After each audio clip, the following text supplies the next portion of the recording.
Sir నేను చెప్తాను sir. అలాగే సార్.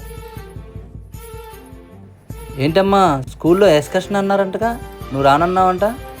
సార్ ఫోన్ చేశారు. నాకు వెళ్ళాలనిపించలేదు డాడీ. చక్కగా వెళ్ళొచ్చు కదే.